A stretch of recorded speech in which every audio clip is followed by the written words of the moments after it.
subscribe to our channel and press the bell icon. السلام علیکم عزیز طلباء و طالبات، جماعت ہشتم کے تاریخ کے 13ویں سبق کے دوسرے ویڈیو میں آپ تمام کا استقبال ہے۔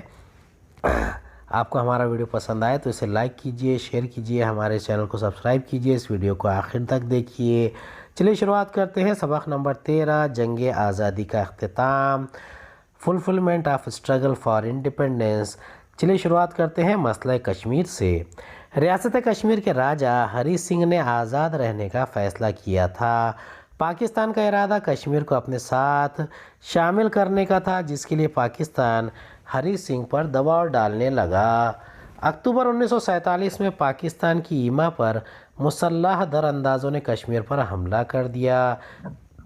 تب کہیں ہری سنگھ نے بھارت کے ساتھ الحاق کے معاہدے پر دستخط کیے۔ دیکھیے کشمیر کا جو مسئلہ ہے یہ بہت پرانا مسئلہ ہے۔ وہاں پر راجہ ہری سنگھ کی حکومت تھی، وہ بھارت سے ایک الگ ریاست کے طور پر چلاتے تھے، جیسے کہ دوسری دیسی ریاستیں ہیں جس کے بارے میں ہم گزشتہ سبق میں پڑھ چکے ہیں، جیسے کہ حیدرآباد یا پھر جوناگڑھ۔ لیکن یہاں پر جو معاملہ تھا یہ تھوڑا الگ تھا۔ یہاں پر پاکستان نے اکتوبر 1947 میں اچانک حملہ کر دیا تھا، اور اسی لیے ہری سنگھ نے بھارت کے ساتھ الحاق کرنے کا، بھارت میں ضم کرنے کا فیصلہ کیا تھا۔ کشمیر کے بھارت کے ساتھ الحاق کے بعد وہاں بھارتی فوج بھیج دی گئی، یعنی جب تک کہ بھارت وہاں پر کسی قسم کی دخل اندازی نہیں کر سکتا تھا، جب تک کہ معاہدہ نہیں ہو جاتا، تو معاہدہ ہونے کے بعد ہی بھارت نے کشمیر میں دخل اندازی کی اور وہاں اپنی فوج اتاری۔ فوج نے کشمیر کے بڑے حصے کو در اندازوں سے آزاد کروایا، البتہ کچھ حصہ پاکستان کے قبضے ہی میں رہا، یعنی آج بھی وہ حصہ پاکستان مقبوضہ کشمیر کے طور پر بھارت کے نقشے میں دکھایا جاتا ہے۔ چلیے اگلا دیکھتے ہیں، یہ فرانسیسی نوآبادیات کا الحاق، یعنی جیسے کہ پہلے انگریز اور پرتگالی تھے، ویسے ہی فرانسیسی بھی بھارت میں اپنی کچھ جگہ پر ریاستیں قائم کرنے میں کامیاب ہو گئے تھے۔ بھارت کی آزادی کے بعد بھی چندر نگر، پدوچیری، کاریکل، ماہے اور یانم پر فرانسیسی قابض تھے۔ یہاں کے عوام بھارت میں شمولیت اختیار کرنے کے لیے بے چین تھے۔ بھارتی حکومت نے مطالبہ کیا کہ یہ علاقے بھارت کا حصہ ہے، یعنی فرانس چندر نگر، پدوچیری، کاریکل اور ماہے یانم جو ہے اسے بھارت کو دینے کو تیار نہیں تھے، لیکن فرانسیسیوں سے وہاں کے عوام بددل ہو چکے تھے اور وہ بھارت میں شمولیت چاہتے تھے۔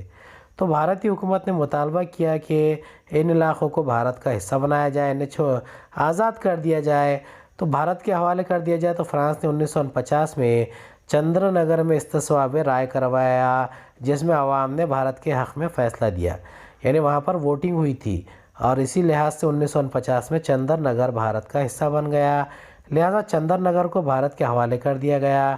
بعد ازاں فرانس نے دیگر علاقے بھی بھارت کو سونپ دیے۔ چلیے اگلا حصہ ہے گوا کی آزادی کی لڑائی، یہ بہت ہی اہم ہے۔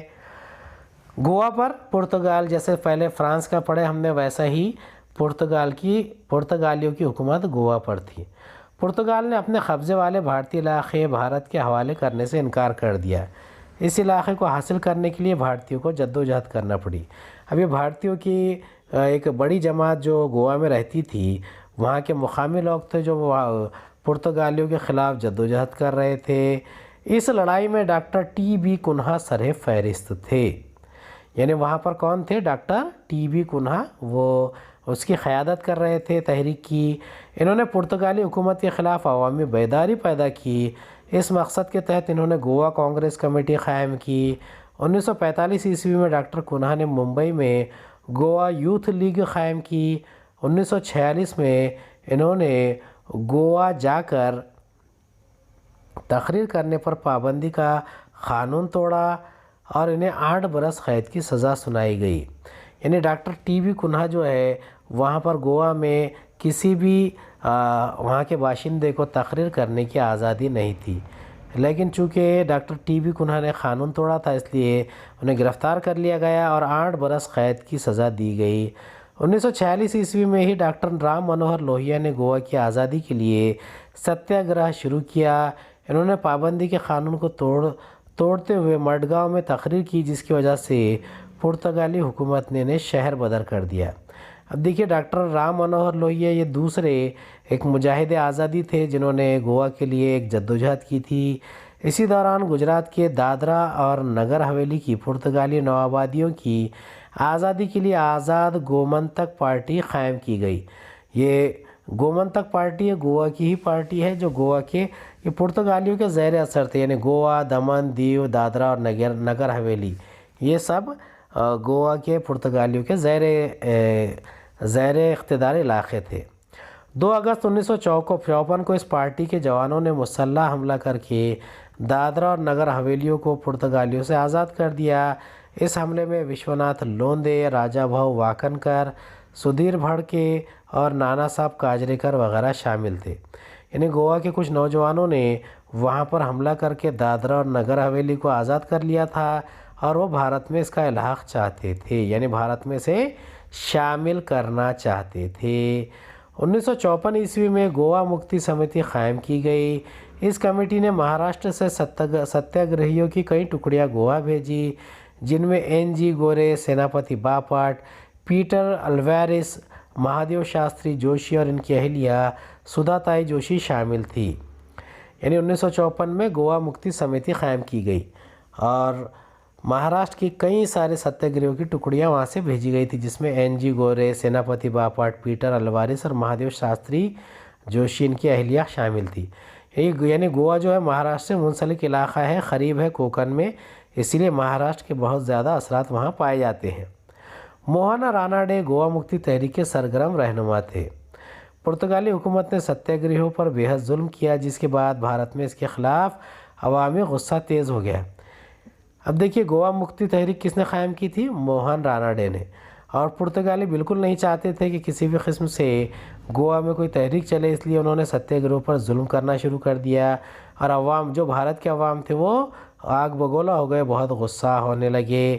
گوا کی آزادی کی لڑائی نے شدت اختیار کر لی، بھارتی حکومت پر اور پرتگالی حکومت کے ساتھ گفت و شنید کر رہی تھی، لیکن کوئی فائدہ نظر نہیں آ رہا تھا۔ یعنی پرتگالی 400 سال بھارت میں حکومت کرنے کے باوجود یہ اسے چھوڑ کر جانے کے لیے تیار نہیں تھے، تو بھارتی حکومت ان کے ساتھ بات چیت کر رہی تھی۔ آخرکار بھارتی حکومت نے بحالت مجبوری فوجی طاقت استعمال کرنے کا فیصلہ کیا، یعنی جو کام جوناگڑھ میں پاکستان کے خلاف کشمیر میں یا پھر حیدرآباد میں ہوا تھا، وہی کام گوا میں بھی کرنا پڑا۔ دسمبر 1961 میں بھارتی فوج گوا میں داخل ہو گئی۔ نہایت قلیل مدت میں پرتگالی فوج نے ہتھیار ڈال دیے۔ 19 دسمبر 1961 کو گوا پرتگالیوں کے قبضے سے آزاد ہو گیا اور بھارت کی سرزمین سے سامراج شاہی کے لیے ختم ہو گیا۔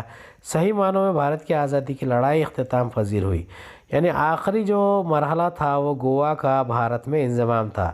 تو یہ کب ہوا؟ 19 دسمبر 1961 کو، اور اس طریقے سے بھارت ایک مکمل ملک بن گیا۔